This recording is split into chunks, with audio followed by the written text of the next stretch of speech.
5, 4, 3, 2, 1. You're live with Neve.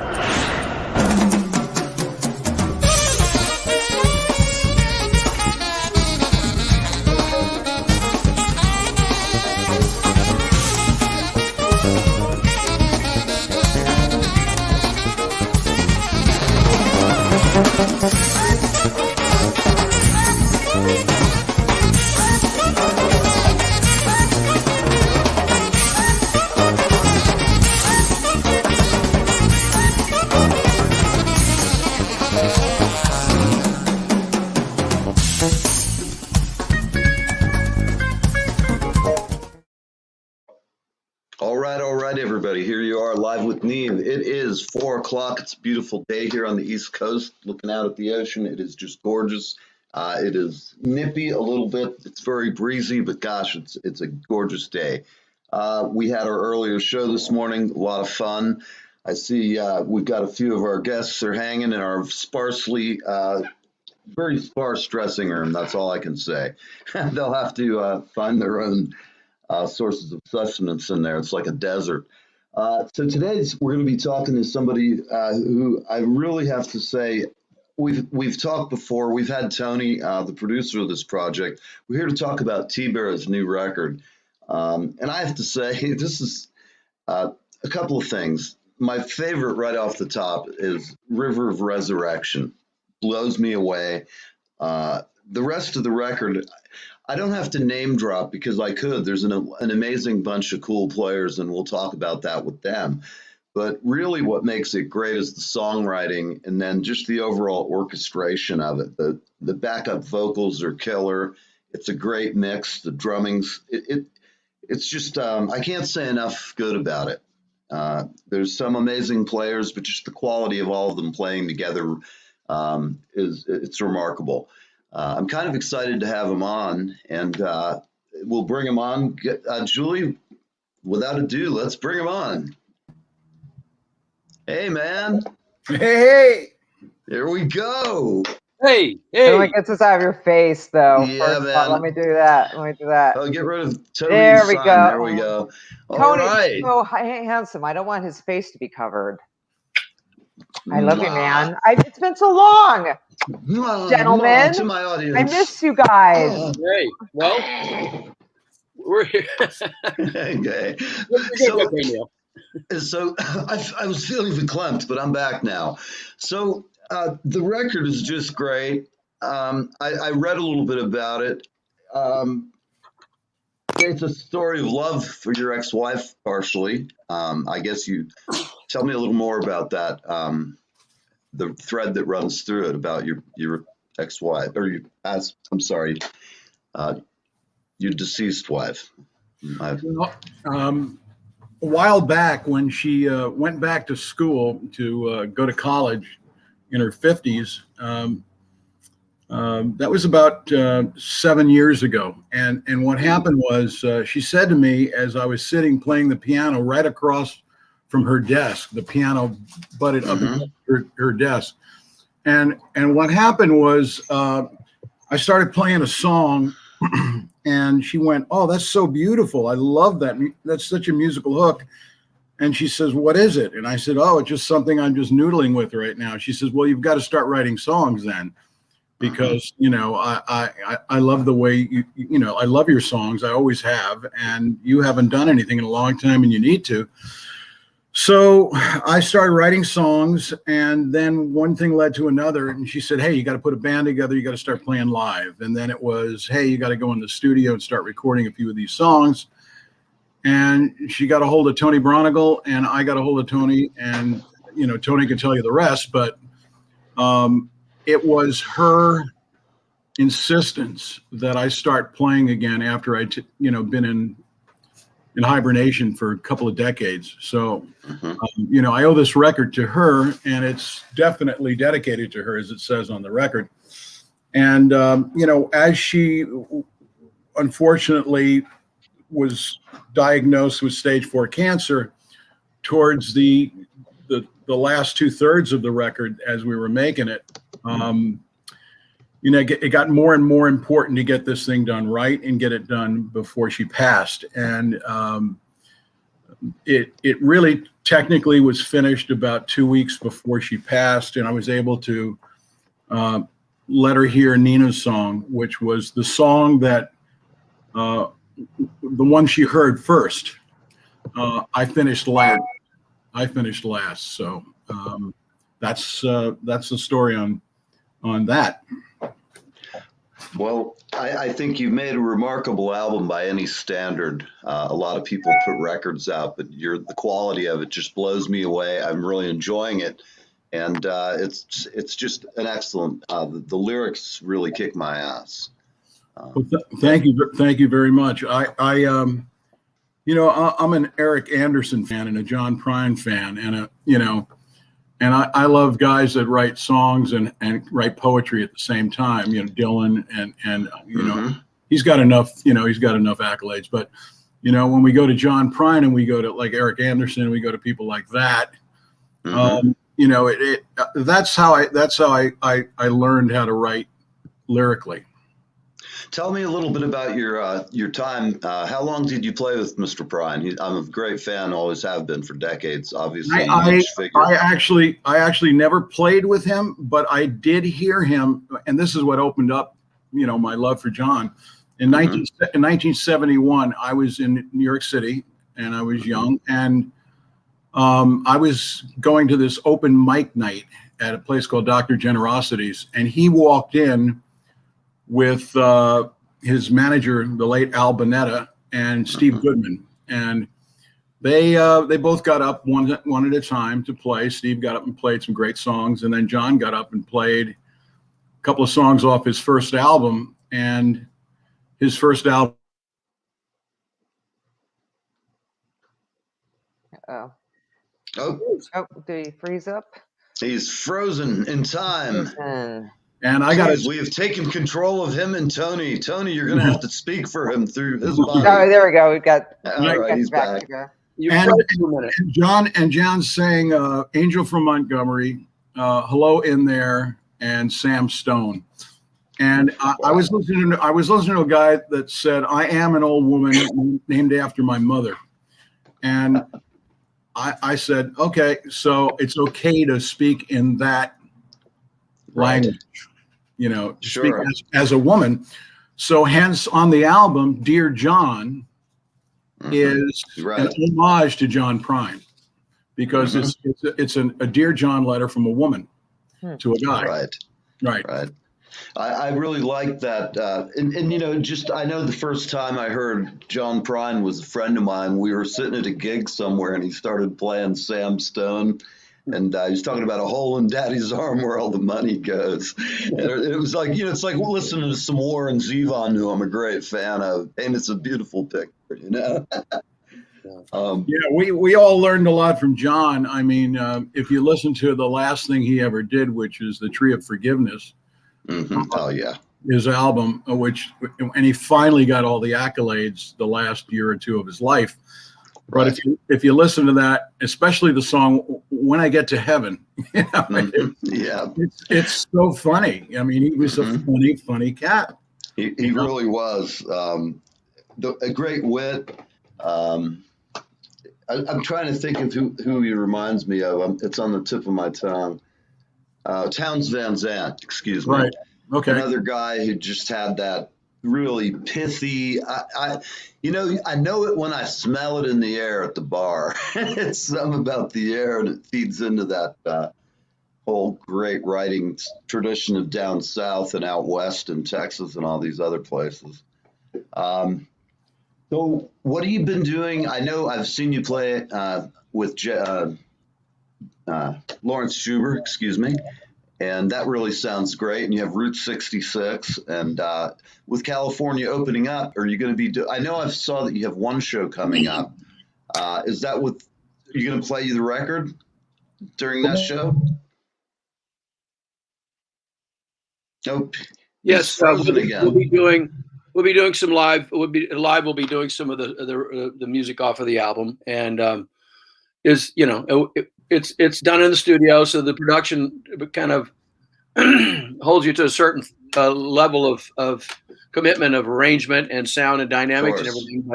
But you know, as I've said to TBear, once we get live and we start playing it with all these great players that are in the band, they're going to kind of be reinterpreted into a live situation, and that's what happens. Of course. And you know, for sure. Yeah, having that little bit of flavor, you guys know each other and know what everybody brings to the table. It's you can kind of.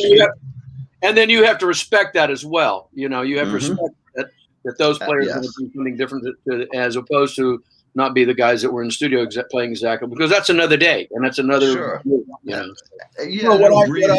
What I tend to like to do when I'm playing live is, at some point, you know, you play the piece or you play the song, and you go, boy, I wish we could have made that song longer, right? By having, you know, a little more stretch out on certain parts of it. Sure. And so what I like to do, for example, in Woe Is Me, is I like to let the guitar players have their go, not just Joe Sublet. And so, you know, that's always really nice. I like to go around the horn, as it were, you know, and let everybody have a piece of it, because you know, there's a lot of songs that I love to stretch out on. One is the Zombie song, She's Not There, you know, just to let Mark Pender go to town, you know, and then let Lawrence go to town, and you know, and then at the end maybe take it on like an Allman Brothers ride out. Oh, absolutely. Tony, as always, I love the playing. The drums on the River of Resurrection were great. You know, I really enjoyed just the groove is cool. And I always like watching another drummer when they play, because, you know, I'm sitting there in my head playing along and watching you. And then, you know, there's moments where you think of something you might do, and then you'll do something a little different than I would think of. And it's that whole cool thing about music is how people interpret the fills sometimes in such a tasteful manner. It's like, I used to say I'll never get fired for not playing too many fills, you know. I kind of want to let them have their place and keep them, you know. Well, one of the drum fills. One of the interesting things from my perspective as the artist, when I went to Tony as the producer, is, and I've worked with other producers because I've made 6 or 7 other solo albums in my career, but this one, he ran the show from the drums, and it was very interesting. I'd never experienced that, and you know, he sets it up. His groove and his meter is just spot on. Cat plays the shit. Yes, he does. He makes everybody in the band feel comfortable, because the tempo is right, the groove he lays down is right, and so the song, you know, gets that miracle grow from the drums. That's what it is. That's a good way. That's a great way to put it.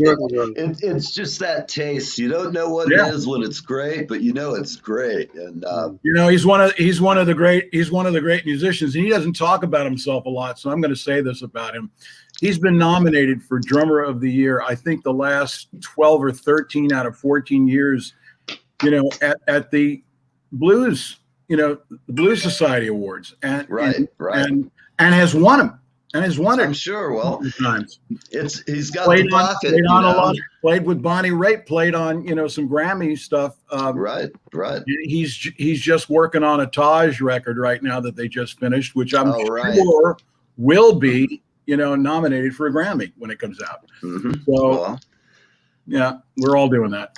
There was some news about the Grammys today. I'm curious how the vote turned out. Have you heard anything about that? No, I haven't read the news yet today about anything. I'll probably get into the music business news here a little while after this. Sure. I forgot, you know, it's still early out there. But yeah, I will see what happens. It's like anything. So T, do you have time to play anything today? Me? Set up? No, I'm sorry. I meant TBear. Excuse me. No, I'm not set up to play anything today, but I wish I would have known. Maybe we can do it another day. How's that? Yeah, that's fine. Well, let's talk about the record. Where do you have it available? That's the most important thing for anybody watching. Well, go ahead, Tony. No, it's available online through Quarto Valley Records. It's available on all your links of Amazon and Spotify and any other place that you would buy an album. iTunes, right. And download the album. So it's on sale in all those places. There's no physical distribution because there's no physical distribution. Right. Or there's no physical buying. There's no business left at that. So we're watching it as it grows, and it's growing through dropping into some charts over in Europe and on Holland and Germany, and it's getting some good leads right here in the United States, and it's getting reviews one by one after another. Popping up, and as soon as people hear this album, they're talking about it and they're writing great reviews. Also, absolutely. TBear did an interview for the Grammy Museum, which you can go online and look that up. And I think it's great. The At Home series or something. I forget the name of it. I should have all my information in front of me, but that's okay. But you can get that, and you can go to TBear's site and probably find out just about everything you need to find out about it. On sure. Facebook, Twitter, Instagram. Let's tell the people what the site's called that we have. There we go. And roll it. Go ahead, Tony. The site, it's called TBear. I mean the Facebook site. Yeah. Oh, and the new TBear Tracks. TBear Tracks. TBearTracks.com. Yes. .com. There we go. TBearTracks.com, everybody. Well, I definitely want to have you guys come on. Maybe when you're doing your show, we can tape something before or after, so you're already set up. Maybe you can play. That'd be cool. I dig hearing you guys play because even for my own enjoyment, it's great songs. And I want to give a shout out if I could before we absolutely, of course, to this thing, which is Save Music Venues. Yes, and I want to also say, if I can, I want to say thank you to Robbie Krieger and for and Michael Dumas for giving us Horse Latitudes to track in, JJ Blair, Johnny Lee Shell at Ultratone, because we cut tracks there. And Bruce Quarto, I want to thank him, and I want to thank Quarto Valley Records for having a label that can absolutely take care of musicians and people that they think need to be heard. And Bruce Quarto is that visionary. He is that man. So I need to give a shout out to him. And I want to thank you, Neve, because you got winged pretty good, and you're back, and there you go.